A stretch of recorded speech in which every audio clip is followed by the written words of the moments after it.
And then I know, obviously, later in your career, but how does a guy like Gary Payton on the court? Dude, that's the last name you want. You know what I'm saying? That's triggered. I'm triggered. triggered. I'm triggered. Because my dad worked for the Science. I remember those years. You know, we had the glove hats and all that. Don't trigger him. That seems like a dude. Okay, so listen. When he was with the Sonics, Are you gonna go here, Gil? I played him, right? And I was the glove, right? I loved the glove growing up. It's the glove, right? Right, that's that get in that defense and get that little Oakland smirk, right? So I remember getting in the game, bringing the ball down my rookie year, and then we're in Seattle, and he gets into that mode, freaked out. Oh shit, the glove! No one's near me, nothing. Like he's at half court. Pick the ball up. I picked the ball up. I've seen the move. I've seen what he does. Picked the ball up and just tried to pass the shit. Like, oh shit, the glove got in his defensive stance and passed it. And he killed me on offense, right? All these little spins and post-ups, right? And I remember at halftime, man, I couldn't wait to get subbed out of the game. Like that's how bad it was. Sub me the fuck out. Like, whoo, sub, coach, whoo, right? And at halftime, he said, man, you lucky I ain't one of these AI types. I would have scored 50 on the half. And I'm like, yeah, you would have, right? After that, oh, I hate that. Oh, my God. My usage rate is trying to score on one person. Yes. By far, he got it the worst. When I start getting into the Miami years, soon as he got in the game, fucking flat. Fry him. I'm not, when Gary Payton got in the game, or he tried to guard me, I'm trying to score every single time just because of that first year. Get him! So his defense, none of that, all that, no, brother. You put me on the bench. I'm at you. Even though I was happy to go on the bench, I was at him. I remember Calvin Booth said, hey man, you have a problem with Gary Payton? I was like, no, I didn't know. No, why? He said, because for some reason, every time he guards you, you are trying to score. Like, you're like, fuck this offense, I'm trying to score. And I was, I had to tell him the story. Yeah. Cal, he one dude that reads all of that. He can see that. She'd be like, hey, Gil, you don't like him, do you? But I didn't value defensive teams. First, second, third, whatever team, whoever that list was, you're getting barbecued. I did not respect none of it up there. Yeah. It was irrelevant to me. If you look at my games versus the guys who were considered all first defensive team, they got their ass barbecued. Well, one, I had a secret. I had Larry Hughes, who was a defensive player, and I got to really test my limits of scoring against him. So I'll just talk shit. You can't guard nobody. You're trash. You can't stop me. And so he gets mad, goes on the other team, or I go on the other team, and I get to really push and see what I can get away with. So when I had to face other guards, you guys were lunch meat. Man. And people may not, people in the chat and all that shit, they don't know. They need to do research, go back. They ain't got to go back and see yours. You was who you are, right? Mm-hmm. But as far as myself, facing elite defenders from 7 years old up to 30, right? Knowing that this is what type of defenders they got to throw at you. Like, I know about that shit too. Like, that shit is what they got to work for. Like, they got to work every inch and going through defenders like Trenton Hassel. I mentioned Trenton Hassel because he played on our team. Yeah, but, Trenton. Going at guys like Ron Artest, Steven Jackson, Ruben Patterson, Desmond Mason. Ooh. You know what I'm saying? All the real bruisers that's holding Dante Jones. Like, I got up for them. Them was the games. It wasn't about going star for star. Like, I knew T-Mac and Vince, and they're not going to play D like that. So I wanted to know what it felt like to play against the best defenders on the other team, the Tony Allens, Rajah Bells, the Shane Battiers. Yeah. Right? These are guys that if I got my game to a point, when I averaged 15 my third year and I was able to really, like, show niggas that I can hoop, I got to go against the best defenders, and I got to show them, like, oh, y'all really play defense. This ain't defense for real. Y'all got help, and you just playing token, put a hand up, hope I miss defense. Mm-hmm. I've been playing against this my whole life. Oh, this is easy. Y'all just illusionary. Y'all playing. And so when you click for you, it's like, oh, I already know what I'm going to get off on out here. Once you figure out someone's tactic, it's pretty easy.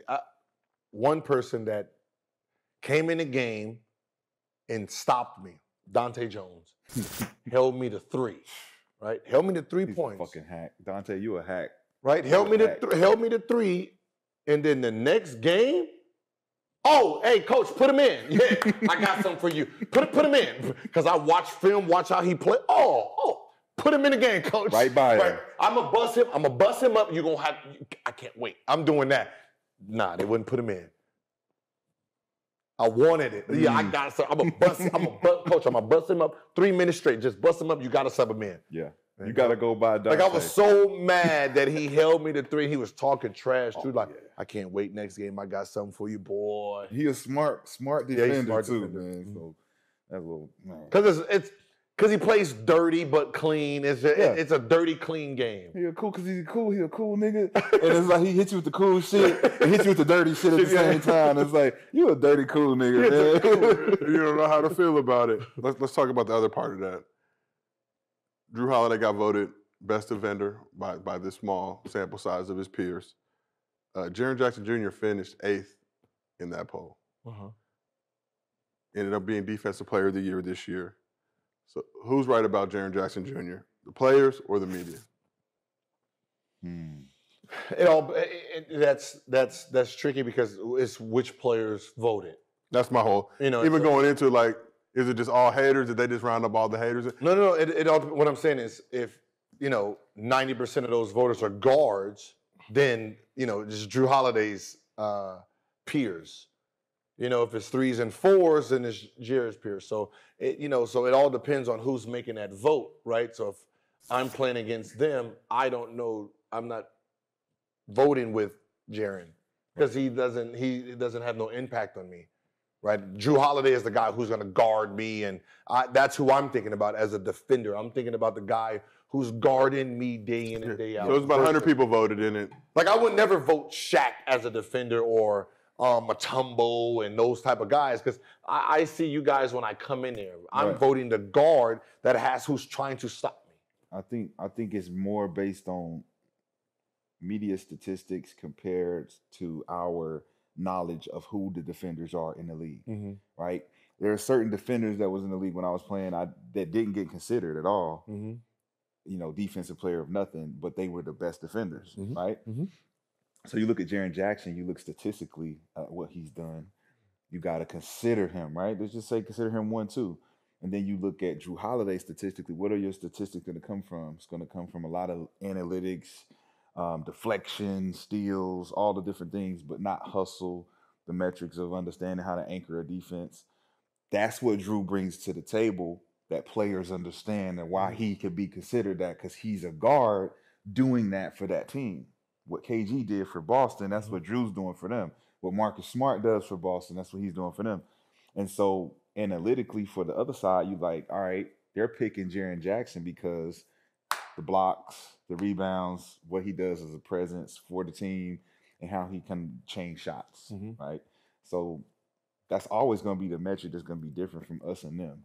You know what I'm saying? We respect what we do on the floor. They respect the statistics, and that's going to give the edge every time. Yeah, I've always thought about when you have 2 defensive players on one team, who is actually getting the credit? Yeah. Right? It just doesn't make sense. Like when Shaq and Kobe, right? Who is actually getting the credit? You can't give both, right? So if Kobe is stopping me, right, and Shaq gets the block, who's the defensive player? Or if I blow past Kobe and Shaq gets the block, does Kobe get the credit for me not scoring? Yes.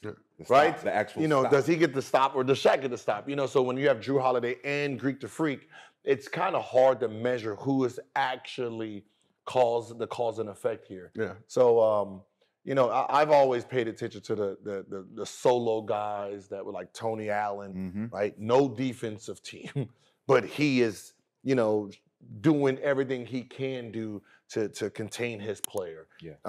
Rajah Bell. Yep. the matrix, right? They got to guard their players by themselves. There's no team support. Or a team like San Antonio, where Tony Parker wasn't necessarily a defensive player. People said Bruce Bowen was great. Like, he was all right. He was all right. A lot of niggas not really defensive like that. Well, his defense didn't stop me because I'm a guard, point guard. So his expertise is denying the ball, front end, you know, that you can't do that shit with me. And that's the problem with Kobe trying to guard me, right? Your defensive skill does not work in my element, right? Mm-hmm. And that's just how it works. Like, that's just like saying, okay, Rudy Gobert, guard me at the 3-point line, trying to stop me from getting him. Your fucking defensive year does not matter. Not at all. Right? Marcus Smart, guard me in the post as a guard. Your defensive, you trying to take these little charges don't work because I know that game. So you're gonna have to play defense. His defensive changes. So it's all about the element of where that defensive player is playing. Age is 0. Change the game.